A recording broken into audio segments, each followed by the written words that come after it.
dirais que la plus grande problématique, c'est la distance qu'il y a entre certaines informations qui sont communiquées et qui ne sont pas du tout la réalité du terrain. Le meilleur exemple, le plus classique, c'est une découverte dans un laboratoire sur quelques rats qui sont à des années-lumière de la disponibilité du traitement chez les patients et son application.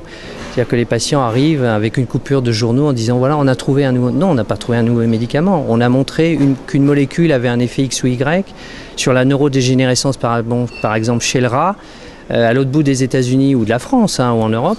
Sauf que c'est une manip qui peut-être ouvre des espoirs sur le plan scientifique, mais qui aura des répercussions éventuellement thérapeutiques dans 20 ans ou dans 10 ans si ça peut aller un peu plus vite. Donc ça, parfois les patients, ça les déstabilise complètement parce qu'ils ne comprennent pas pourquoi on fait une telle annonce sur quelque chose qui au bout du compte n'aura aucun impact immédiat, ni même à court terme, sur leur traitement, leur prise en charge, etc. Après, il y a les annonces de presse par les laboratoires de sortie de médicaments, où les patients pensent que ça y est, il y a un nouveau médicament qui est sorti et que donc par définition il leur est applicable. Sauf que 99 fois sur 100, ce n'est pas le cas. Soit parce qu'ils ont déjà un traitement qui leur convient parfaitement, qu'on leur a déjà expliqué de nombreuses fois, soit parce que le traitement qui sort ne s'applique pas à leur situation clinique et donc il faut réexpliquer tout ça.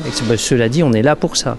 Mais ça crée parfois, je pense, des déceptions ou un malaise ou des désagréments chez certains patients, même si la majorité d'entre eux, une fois qu'on leur a bien expliqué, comprennent qu'effectivement ils avaient mal interprété l'information. Donc je pense qu'il y a un problème de délivrance de l'information, de son contenu forcément. Charge au neurologue souvent de recorriger le tir et de montrer que ce qui a été annoncé avec grand fracas ne concerne pas forcément le patient considéré qui vous interpelle là-dessus.